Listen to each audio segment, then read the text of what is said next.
So, welcome to lecture 18. This is going to be on bipolar transistors, our second lecture on them. Before starting, just some announcements. So, homework number 6, you know, is online. That's going to be due this coming Friday. There's a slight change to some of the problems on this, problem 2A and 2B.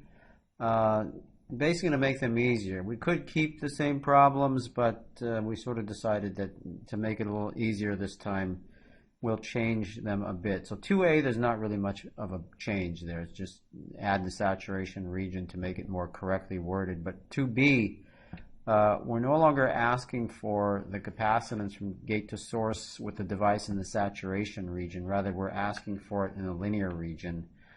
We can do the saturation region stuff later on when we discuss small signal capacitance, and it might be better to do that later on. Right now, you could do it, but it's just going to be a lot harder. So what we've done is we've made that problem 2B simpler. So Kieran is going to send out a Piazza post on that. Just download the new homework version. If you've already done the saturation one, which I guess I doubt because that's kind of difficult to do. I helped a few people do it in my office hours today. But you know, we'll save that for a later date.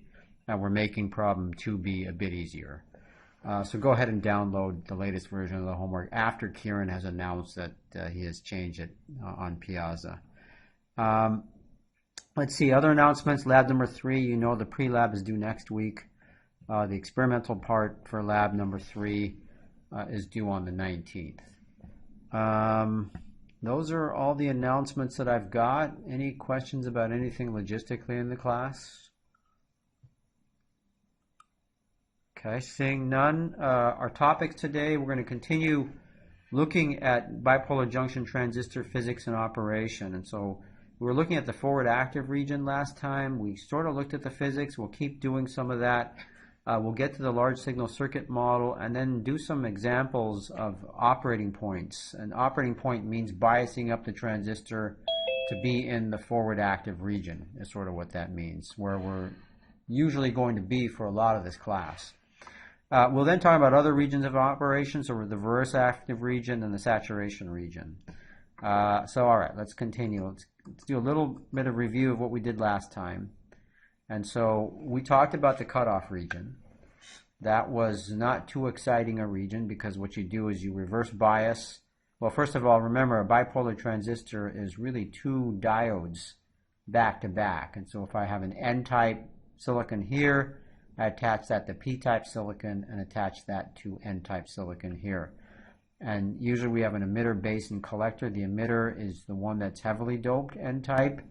The base could be P plus or P-type. The collector would be a more lightly doped N-type in this case. And there's a reason why we do this, which we're going to talk about a little later on in this particular session.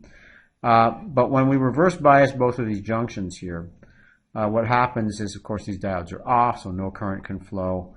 And we basically have the transistor equal to an open circuit like this. And you can give a more accurate circuit that takes into account leakage currents, which is what these are trying to do right here. But in the end, for all intents and purposes, this is what we're going to think about in this class, just an open circuit for this.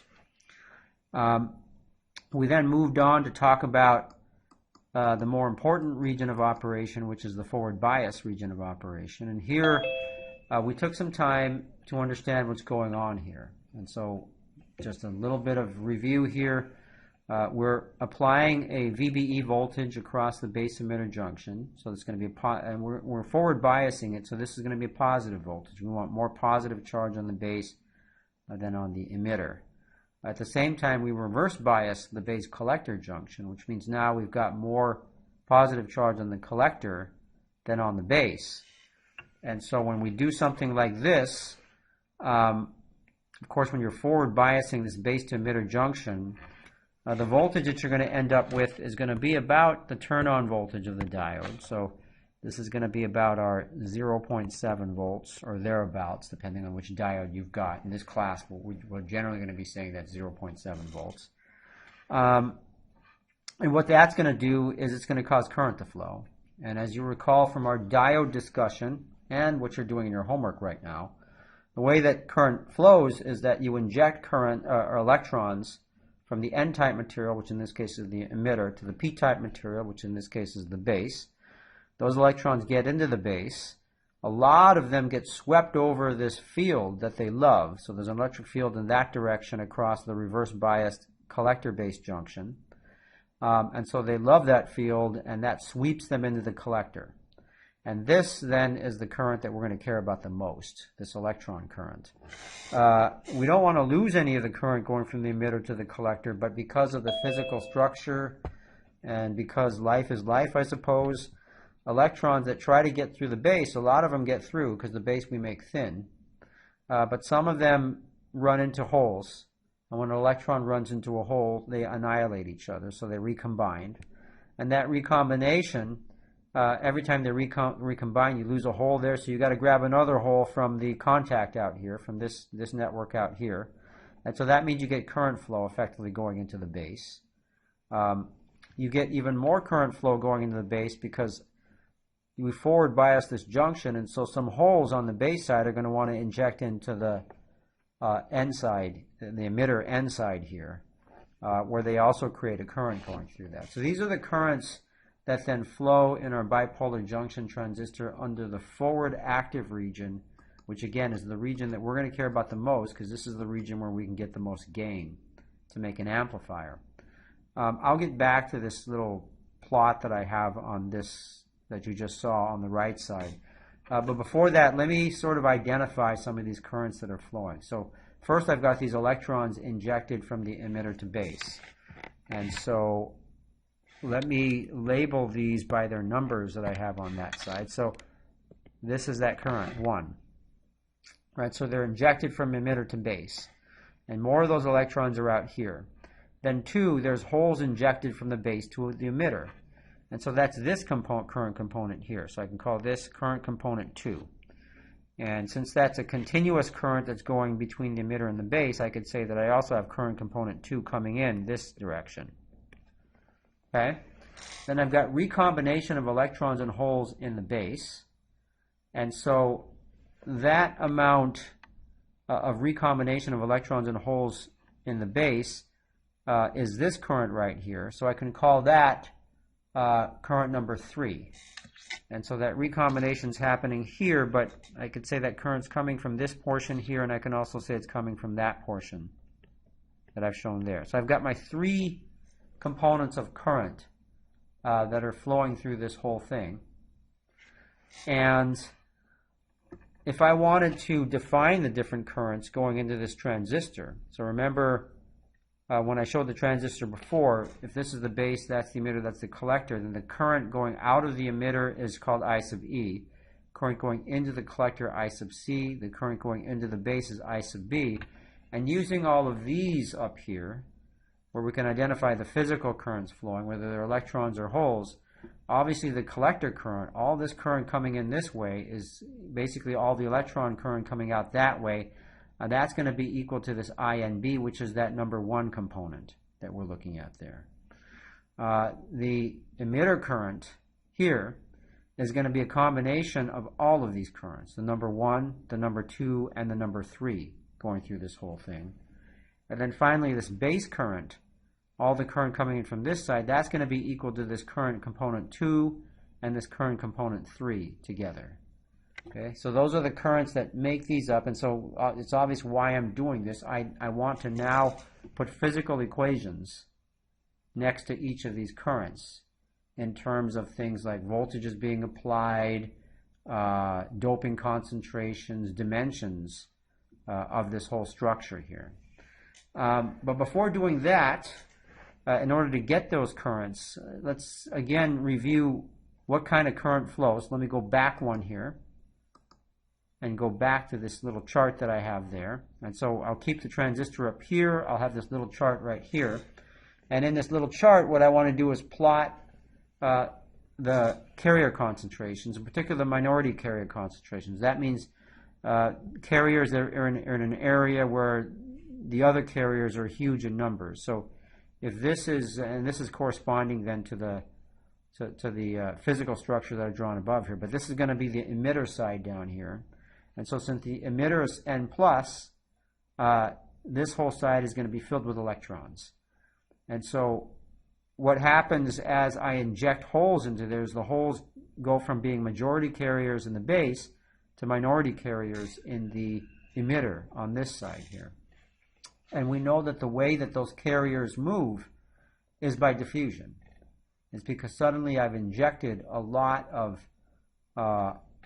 holes here. So the hole concentration here is much larger than the hole concentration anywhere else. And because of that, I'm going to get a current flow of holes to the left direction, which I'm showing by the arrow that I'm circling right now on the left side there. And so if I want to analyze this and understand how much current is flowing, because it's diffusion current, what did you learn before? It really comes down to slopes. So what I want to do is draw the diffusion profiles and then determine what slope I have for these, which will then give me the total diffusion current. So let me sort of repeat some of the things I have up here. See, I've got this minus WE here in this scale. That's the width of the emitter. And so this point right here is minus WE, so I'll write that in. This is going to be 0 on the emitter scale right there. This is the emitter base junction. And then I'm going to have another new scale coming up for the base, so that's 0.0 in the base. This is going to be the width of the base, so I'll call that W sub B. Oops.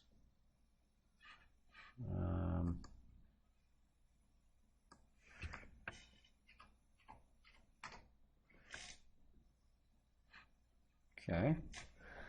All right, so that's WB.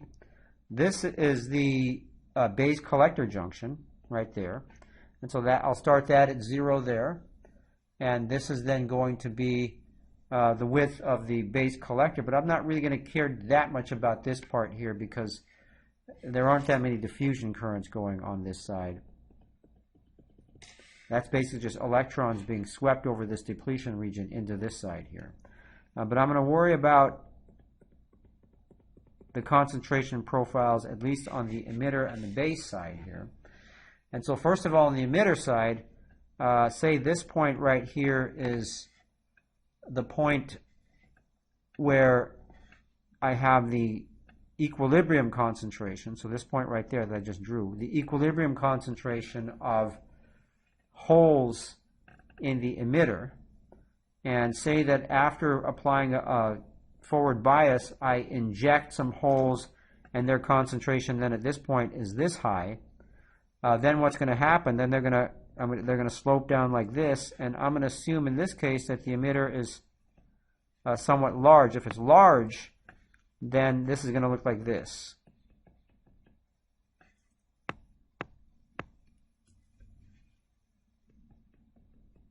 Where I'm going to have some slope going up there, but then it's going to flatten out here. And what I'm going to have here is diffusion current.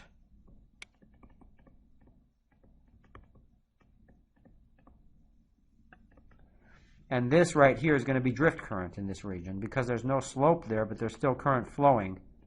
And that's going to flow then to an electric field throughout that emitter there. So that's if I have a long emitter. And so if I have a long emitter, then I have to worry about this length L sub P, which they define at 130. For us, though, we're not really going to worry about this because usually what happens is the emitter is made very short. And when I show you a transistor cross-section, you're going to see that's the case. And so if the emitter is made very short, like we showed before, then I can assume that I don't get recombination of carriers. And the profile that I'm going to get is really going to be something more like a straight line like this. And so this straight line is for a short emitter.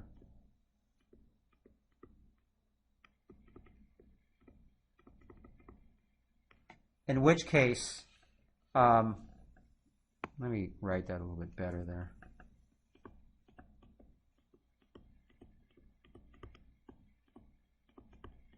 In which case, it's easier to get the slope. Right? It really comes down to the slope in this case. And so the base is always made very short too. And so if my base is short, then remember through the base, I'm now injecting electrons from the emitter side into the base here. And so what's going to happen with a short base is I'm right away going to get that straight line type charge density profile. Okay, so my charge density is going to look like this. and we're going to, and what I'm plotting are this minority carrier concentrations here. So I could even label that right now. Let me label that to make sure everyone knows exactly what I'm plotting. Well, I can just point at this here. So these are, that's what I'm plotting on these axes, the minority carrier concentrations. And so if I focus in on this point right here, I know what that is. So I know the expression for that because we talked about that with diodes, and you're doing that in your homework right now. So that means electrons in the p-type region, which is the base region, at location 0, that's going to be equal to n sub I squared divided by the concentration of acceptors in the base, n sub AB, times e to the forward bias voltage, which is going to now be VBE. I'm going to make that as clear as possible here. So that'll be VBE divided by that thermal voltage we talked about when we were talking about diodes. So this is nothing new. This is a repeat of what you've seen before. And if you forgot about it, then I'm basically jogging your memory on this. I'm also helping you learn it because it is true that a good learning, a good teaching technique is to repeat things again and again. And as you see them again and again, if you didn't remember it, you can go back to when you first saw it. And that just strengthens your understanding of what's going on. And so this is going to make a slope. This concentration right here is also going to be a function of the voltage I put across now the base collector junction. And so I can write for this concentration n sub p in the base at location WB. That's now going to be also equal to n sub I squared over the concentration of acceptors in the base, so n sub AB, times now e to the base collector voltage over VT. But remember, this is a very negative voltage. I'm reverse biasing the base collector junction. So if that's very negative, if I take E to a very negative voltage, that's going to make this whole thing very small. And essentially, that takes that to 0. Okay, so if that takes that to 0, then this now becomes the line for which I need to get the slope. And once I get that slope, I'm going to be able to calculate that electron current. Okay, and so that's exactly what I want to do here. So let me go back to this portion here. So I had outlined what these different currents are. Let's first get this collector current now, because that collector current is pretty much determined by this current flowing here. And so that collector current, let me go red. Just to write out some of the equations, it is diffusion current.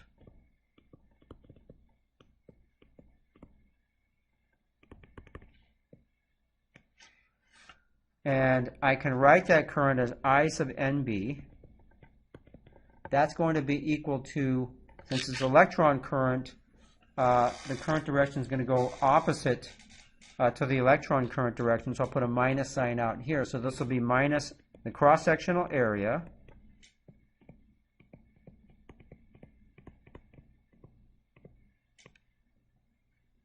of the transistor times the diffusion current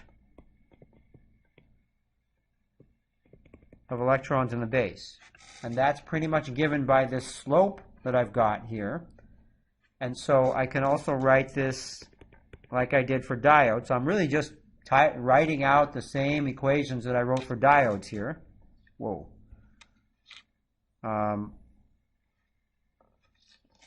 So that's going to be A, and so the diode equation, remember, there's a unit charge times a diffusion constant. So that's the diffusion of electrons in the base.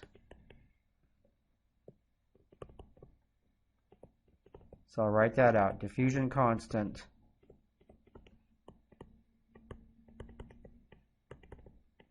for electrons in the base. And then I'm going to multiply this by the slope.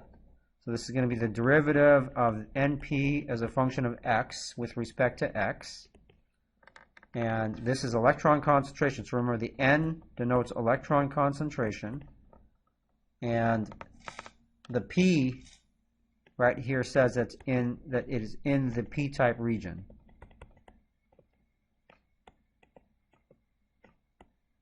The base region is p-type. Okay, so that's the nomenclature that I'm using. That pretty much, you know, all these textbooks use. If you take 130, you'll see that this is the notation at 130 as well. And so let's just continue evaluating this. So this then becomes equal to minus Q times A times that dNB, that diffusion constant. Now that's a measured parameter. That's a parameter that someone's going to give you based on the doping concentration in the silicon, etc. And now what I'm going to do is just get this slope. And so from the slope, if I call that NPB of 0 and I call that NPB of WB, then to get that slope, I'm going to take that NPB of WB minus NPB of 0 and divide that by WB, which is the width of the base. You can see right there. That right there is the width of the base. And that means I'm just getting the slope. And so from here I'll go to the other side, but you'll see that on the other side, because I don't want to repeat all these equations that I've already written for diodes, I'm just going to throw them at you as pre-written equations. And here they are. So this is just what I already wrote. So I wrote all of this on this side. That's repeating all of that side. So I guess when I go to this side where I'm really going, right, the star is really the same as this equation right now.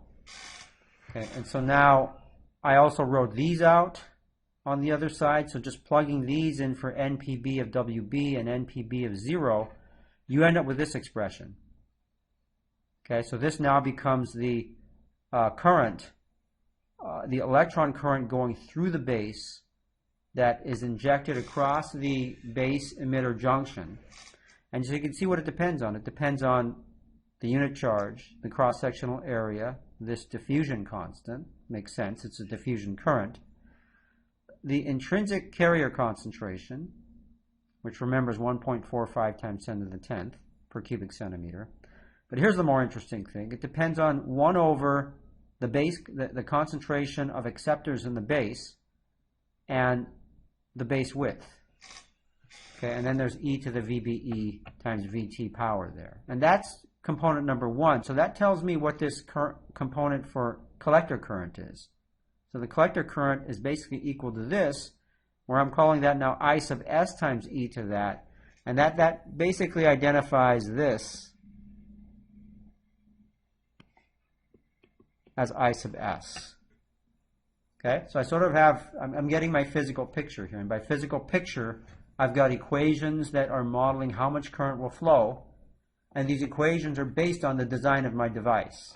So specifically on the width that I made the base, on the concentration that I have as acceptors in the base, and also on the diffusion constants that I have, but these come with the material that I'm using there. And the cross-sectional area. That's also something I can design in.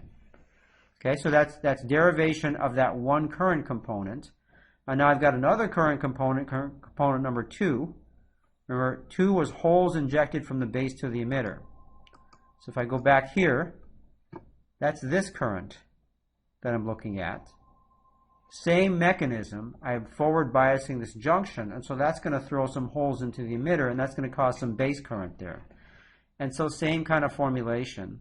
I'm not going to take the time to write all of this down, but I'm going to pre-write it for you so you can see it all. It's all the same stuff. I'm just now saying that this is the cross-sectional area times the drift current, but now that the current of holes going into the emitter. And so same expression here, now using the slope here. And the slope could either be the slope to this LP if I have a long emitter, but if I have a short emitter, which is going to be the case for most of ours, it's just going to be the slope of this line here. And so the slope of this line becomes whatever the concentration of holes on the N-type emitter side right here is, minus the concentration of concentration of electrons in the P-type, or no, concentration of holes, P, sorry. So P means concentration of holes, N means N-type, E means emitter. I had it right the first time. And then minus the concentration of holes right at this point, at the minus WE. I don't have any voltage across here, so that's just going to be the intrinsic concentration there. And so moving right along on this side, this is what it ends up. This is what that ends up being. Now there's the concentration of holes right at 0. Here's the concentration near that WE, which is going to be something more than 0, I'm saying, but I'm just going to say about 0 there compared to that. Just as an approximation. And so in the end, take that slope, and you get into current equation very similar to the one we got for the N-type, for the electrons being thrown into the base. Let me get to that equation because I want to compare them. So this is electrons going into the base. This is holes going into the emitter. Both of these create the current going across the emitter-base junction, but you notice some differences here. And one of the differences is that for the hole current going to the emitter, that depends on the width of the emitter. It depends on the concentration in the emitter. And you want this current to be small, right? Because as you'll see in the end, I want my base current to be much smaller than my emitter current. And if I go back to this, my base current depends on this current component number 2 and 3, which we're about to talk about. But at least current component number 2 depends on the concentration in the emitter. That's why I want to make the emitter concentration so high, so that this current component, which is part of the base current, becomes very small. That allows my IC to be much bigger than my IB, which is exactly what I want for gain. That's the first time you're hearing that. You're going to hear that again and again and again. So don't worry. If it seems a little fuzzy for you now, you will get very used to it by the end of this class. But in essence, I want IC to be much bigger than IB. So given the two equations for IC and IB, right, this is IC, I want my base concentration to be less than my emitter concentration. Because by making emitter concentration large, I make this current small. And by making the base concentration lower, I make this current larger. Okay? Now, I don't want to make my base concentration, I want to set my base concentration here, but there's another current component I have to worry about. And remember, that's that current component where holes and electrons recombine in the base. And so that current component is actually a function of the amount of charge I have in the base. And so on this side here, looking at this plot, the amount of charge I have in the base, if this is the charge density plot, then the amount of charge I have in the base I can get by simply integrating all of this from 0 to WB. And so if I integrated all of that, meaning I'm sort of integrating everything in this hash mark here, then all of that I can call a charge, and usually they're calling that charge QE. That's the minority carrier charge in the base.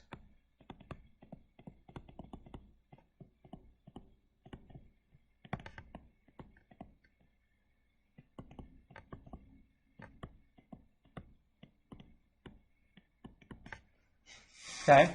And if I have that much charge in the base, then usually the way that people will model this recombination, right? You assume that you've got that charge in the base. There's also holes in the base. So those are electrons in the base.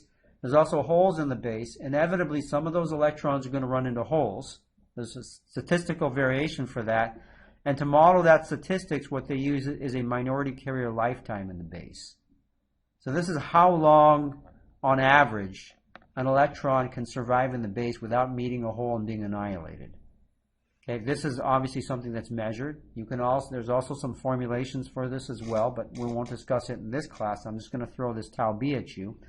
And so this, if QE is just the area under this curve, well, that's a triangle. And so you could see I'm just using the formula for the area inside a triangle made of NPB0, that dimension, and this dimension, W sub b, then multiplying that by the unit charge and the cross-sectional area. That's the total charge divided by tau b. That then is this recombination current. That is current component number 3.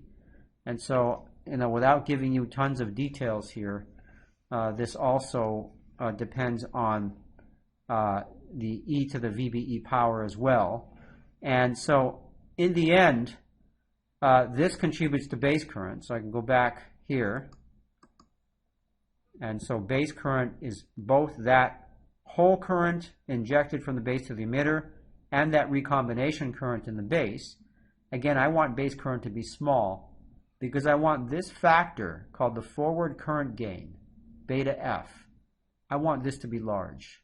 So beta F is equal to the collector current divided by the base current. If the collector current is component 1 and the base current is 2 and 3, then that means 1 divided by 2 and 3.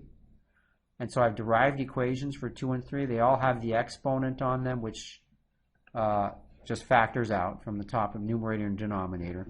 And I end up with this equation then, that beta F is equal to all this. It depends on the base width. It depends on the recombination lifetime. It depends on these diffusion constants, both on the N for electrons on the base side and holes on the emitter side. More dependence on the base width, dependence on the emitter width, dependence on the concentration. Oops. All right, hold on.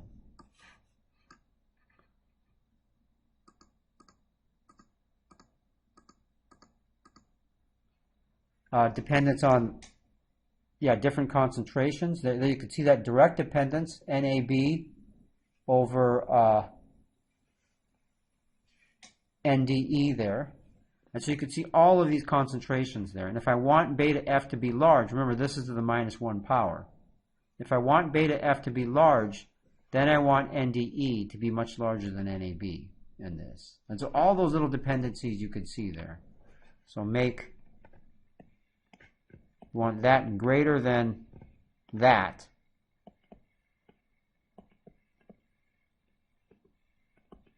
For large beta F. Okay?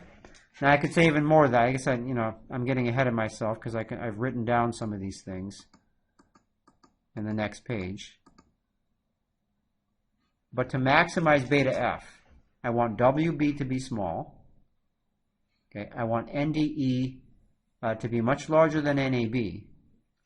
I want DPE to be much larger than DNE, which I get by this as well. Okay, I want tau B to be large. Okay, which means I want electrons to survive in the base as long as possible. Okay, and that means the base silicon should be free of impurities or defects. Because if I have defects, that also reduces the survival time of an electron in the base.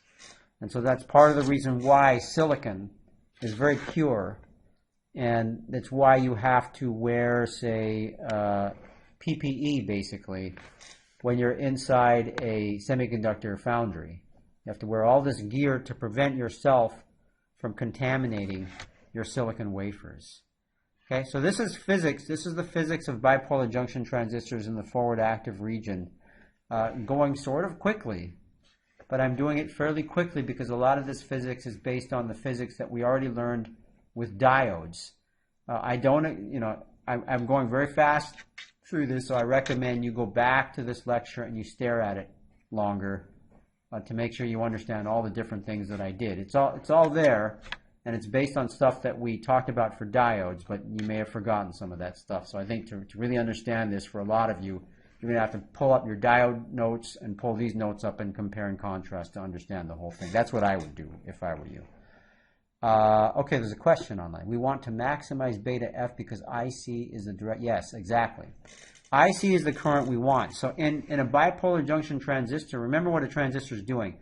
A transistor is really supposed to be something that controls a current based on another voltage or current. So you want a control variable. In this case, the variable that's controlling the current is IB, and the current that we're controlling is IC. Actually, I'm going to draw a transistor in just a second, Leonard. So let me do that, and I can make that very clear. Okay, so based on all of this here, let me go to black, and so I want to say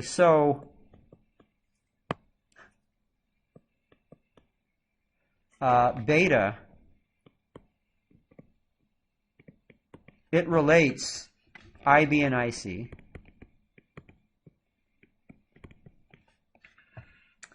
And we like that. So we want beta to be as large as possible. So IC is the control variable. Sorry, IB is the control variable. I don't know if I said IC or not. IC is the variable we want to control.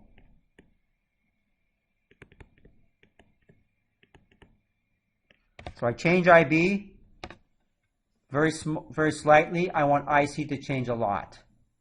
Right, so this means I want a small change. Wow. That's happening because my hand is touching my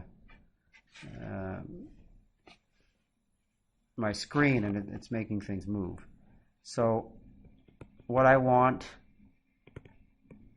is a small change in IB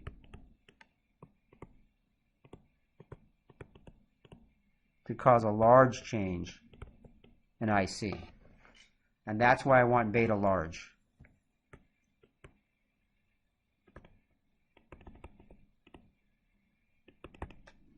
And I call it beta F, but a lot of times I'm just going to call it beta. For now, I'm just going to call it beta F, because we're going to have a beta R for the reverse direction. But we'll see we never use that reverse direction, because the forward direction is just designed to have a much larger beta. Okay, so this relates that. So let me ask the question. So how about relating IC and IE?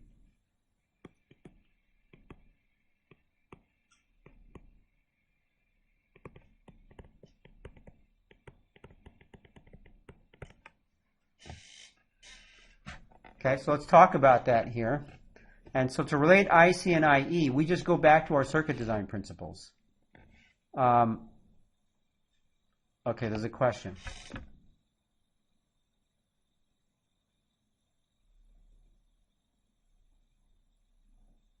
That question though comes from it's a private question, so I'm just determining whether to answer that one or not. Can you comment on the doping of the collector region? I forget what sets the minimum doping for the collector. Yeah, so for the collector region, you're worried about. So you're kind of worried about capacitance in the collector.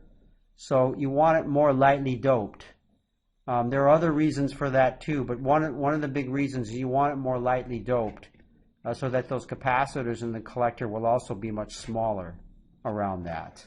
That's one of the reasons, but there's a bunch of other reasons too. But yeah, for collector, you want that to be the lightest doped of all of these different things.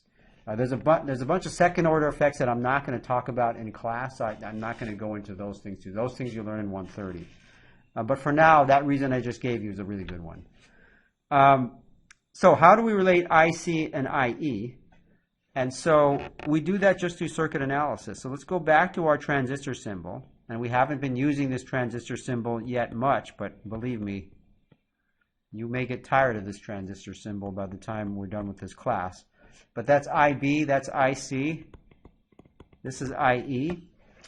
So I should take that back. You'll never get tired of this transistor symbol because you're going to love working with transistors later on in this class. I'm being optimistic there, but that generally is true, I think.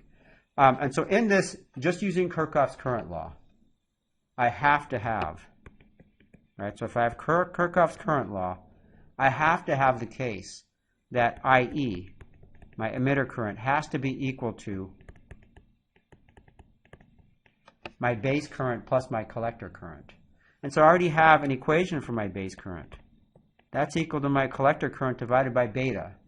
And so I'm not going to say beta F all the time, so let me just say, I'm just going to call that beta right now. So that's going to be IC over beta plus IC, which of course is going to be 1 plus 1 over beta times IC. And then I can say that IC then is going to be 1 over 1 plus 1 over beta times IE, which is the same as beta over beta plus 1 times IE. And what we do is we define this beta over beta plus 1 by alpha. And so I can then write this as alpha times IE, and that's IC. Okay, and so these are a couple equations that are going to become very important equations, easy to remember. Actually, let me take that back on their importance. They may not be that important for a reason I'm about to show you here. But this is one of the equations that people use that relates the emitter current to the collector current, where, I guess I've already shown this, but just to be complete, alpha is beta over beta plus 1. And that says that beta, in terms of alpha, is alpha over 1 minus alpha. So a couple of key equations. I'm calling them key equations because people learn about them, but here's the kicker. If beta is large, which I'm telling you it should be if you have a good transistor, then what happens here? Then alpha is basically about equal to 1. And IC is basically about equal to IE. And when we analyze circuits, we're pretty much going to assume this at all times. Because when we analyze circuits, the key to analyzing circuits is to be able to approximate. But those are things you're going to see again and again later on. Okay, but so I've defined beta. Beta is going to be very important for us later on. I have given the relationship between IC and IE. They're related by alpha, but alpha, for all intents and purposes, is equal to 1. So for this transistor, IC is about equal to IE. Just like in an MOS transistor, the drain current is equal to the source current. That's the ideal sense. That's what we want. And so you can see we're getting that ideal sense in a bipolar transistor by ensuring that beta is large. All right, so moving along on this side here, let's now create some models for bipolar transistors. Let me create a large signal circuit model for a bipolar transistor in the forward active region. So I'll title this first.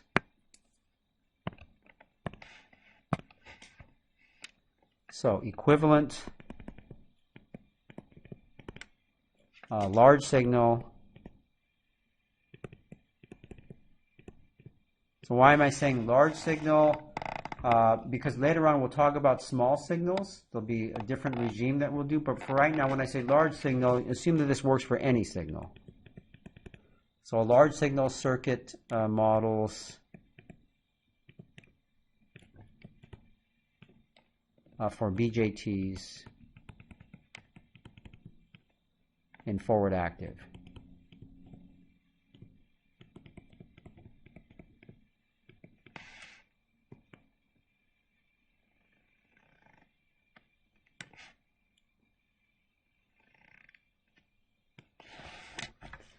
Okay, and so we have several models.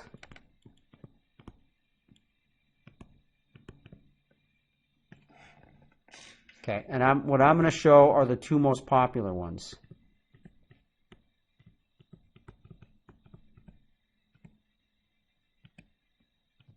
And I guess I'll even debate whether they're popular because we're not even going to use them. I'm just showing them to you so that you can see some full models here. But we're going to start making approximations right and left.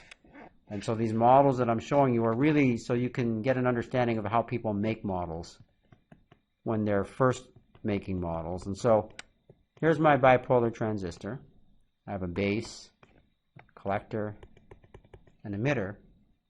And so one model for this, which I can call a common base model, where the base I can think is grounded in this case, is going to look something like this. So here's my collector. And that collector is going to go through a current-controlled current source. And that's going to be modeled by the equation I just derived. That the collector current, I sub C, going in that direction, is just equal to alpha times the emitter current, I sub E. Okay, that goes down here. I get my base coming in here. And the base current directly adds to that collector current. And both of those together then generate that emitter current that I get below. But the emitter current, as we saw physically, that's really coming from turning on a diode. So I'm just going to stick a diode there. And the voltage across that diode, if that's the base and that's the emitter, you see this model correctly says that that's the base emitter voltage. You're going to have a current flowing through that. That's going to be my emitter current. And that emitter current is just what we had derived before. That's going to be I sub s times E to the VBE over VT power. And so that is one model for a bipolar transistor. You're seeing that it models physically what's really happening here. That's really a diode. But then it just uses Kirchhoff's laws to put an alpha IE here and to just let the base current go straight into this. So this model pretty much covers all the different physical things that we just talked about. And so without thinking about the physics, this is much easier to think about, isn't it, when you're actually using this in a circuit. And so that's why we make these models. Right? We do understand the physics in detail, but understanding the physics in detail actually makes it more difficult to analyze circuits because we're thinking of too many things. So this simplifies it so that we think of fewer things while we're analyzing this circuit. Okay, so this is one large signal circuit model for bipolar transistors. I can give another. So that's OR. Another popular model looks like this, where instead of just modeling this diode at the base to emitter, right, I'm just going to say that there's a diode. Well, I'll still have a diode base to emitter here, and so, but I'm going to draw it in my base here. So here's my base terminal. I'm going to come out here. I'm going to go into a diode, and that diode has my base to emitter voltage across it. So down here is just going to be my emitter. Okay, and this is going to be I sub B now. That's my current I sub B. But my current I sub B, that now is going to be equal to what was my emitter current divided by beta. So my emitter current was IS times E to the VBE over VT power. Sorry, my collector current, not emitter current. So this is my collector current, this I sub S times E to the VBE over VT power, divided by beta gives me I sub B. So you see what I'm doing to create this model. I'm taking some of the physics there, but I'm also using my Kirchhoff's current law, where that was I sub C there. And so to finish this model, I have to make sure that Kirchhoff's current law still applies, and so I have to put a current-controlled current source here to say that the collector current is now beta times IB. Okay, and then both of these add together through Kirchhoff's law to create my emitter current IE. And so what this is here is what's called the common emitter.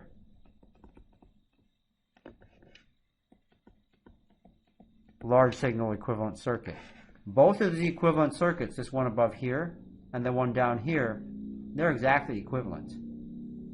There's no difference between them. They'll give you the same results if you're analyzing a circuit with this. They just look a little bit different. Okay, but you know, these two circuits, are they easy to use in an actual circuit? Well, I don't know, because I've got this diode here. That diode, right, you were working with diode problems. Diodes complicate some things. And so I'd rather not have things complicated. And so what do I usually do if I'm going to show some kind of model for this? Well, what I usually do is I recognize something about this collector current. So this collector current up here, the collector current really depends on alpha times IE. Alpha is about 1, so the collector current really takes on these characteristics. It really becomes this I sub S times E to all of this here. Okay? And so if I have that collector current, which is that I sub S, okay, that's collector current. So I screwed up a little bit here. This should be divided by alpha there. So I forgot my alpha up there. But that's my collector current. But if I'm looking at my collector current, say I plot this collector current, which is this I sub s times all that. So collector current equals I sub s times e to the VBE over VT power. And I want to plot this now.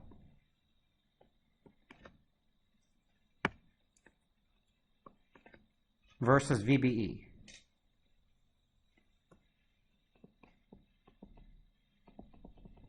What does this plot look like? Well, it looks like the plot for a diode.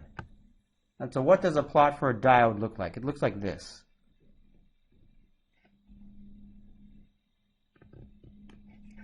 Oh, that's a little too fast of a slope. Okay? So it starts up slowly, but then it goes up in a hurry. It goes up to a slope where the slope gets closer and closer to infinity right there. And so how much voltage allows us to get in a certain current? Say this transistor had to pass a certain amount of current I sub c. Right, let's say that current is right here. I'll call it I sub c prime. So I need this transistor to push I sub c prime. So across this, how much VBE does that take? Well, I'm going to go here. I'm going to go down here. And that's going to be the VBE prime necessary to cause that current. Okay? Say I had another circuit, or say the current changed now, and the current that I needed now was I sub c double prime. And say that was here. I'm project across there, come down here. Okay, there it is.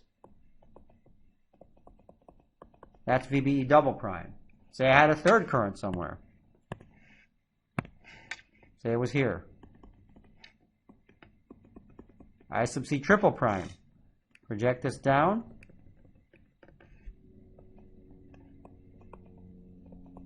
VBE triple prime. When you look at this, triple prime here too. Okay, when you look at these three currents, these could be some very different currents here. But you notice that to get all these currents, the VBE required doesn't change much. Right? So in effect, I could say that VBE, right, these are all pretty much the same VBE. I'll use a different color to point that out here. Oops.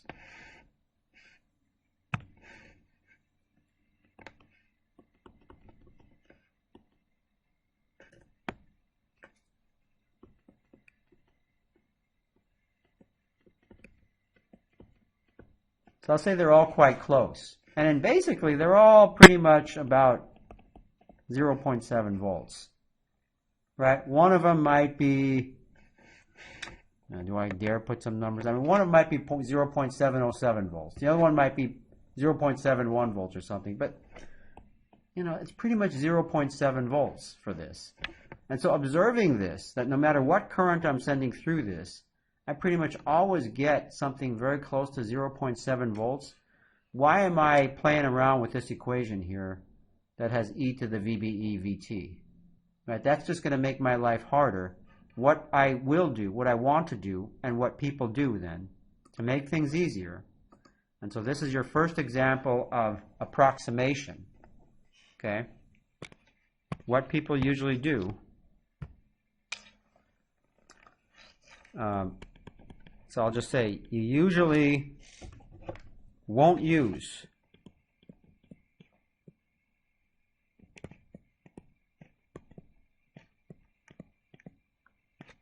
the above complicated models, but rather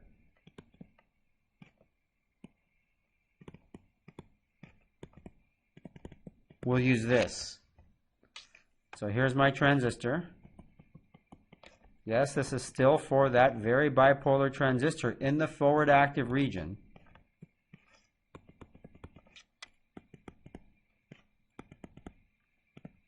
Let me be clear. That's for a forward active bipolar junction transistor.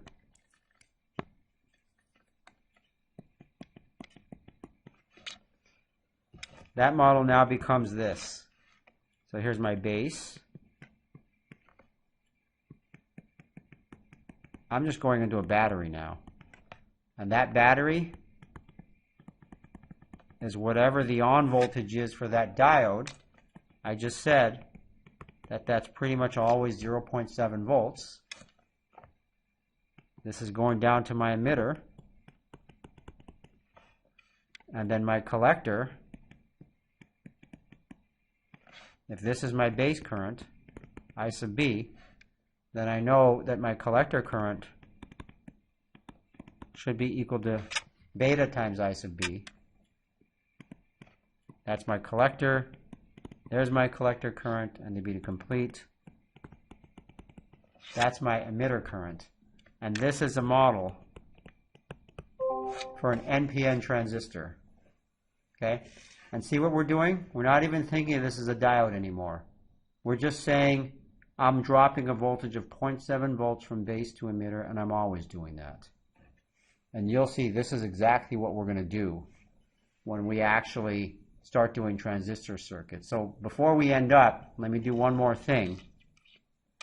And let me just write out for PNP. Right? We've been talking about NPN this whole time, but for PNP, remember that symbol looks like this. So the emitter's on top usually. We have the base and the collector. And so this now becomes equal to this circuit.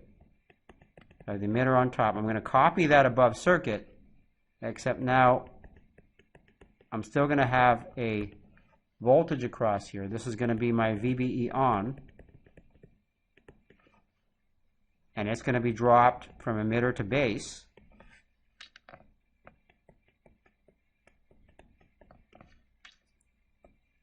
This also is going to be beta times IB, but now IB is going to be heading out, right? Everything from high voltage to low voltage, the currents want to go down, so that's going to be my IE. That's going to be my IC.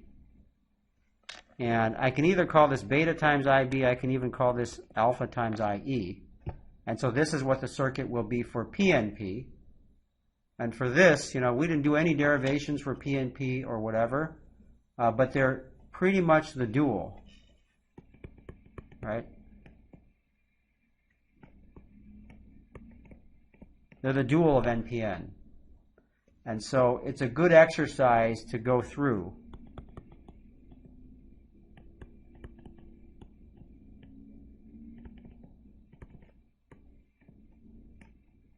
To redo the notes.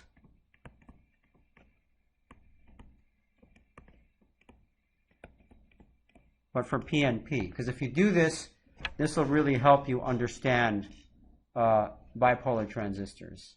Okay, but we're over time, and so I'm going to stop here. And what we're going to do next time is actually use these models in actual circuits. And so you'll see exactly how to calculate what the voltages and currents are across each of these. But I'll see you next time.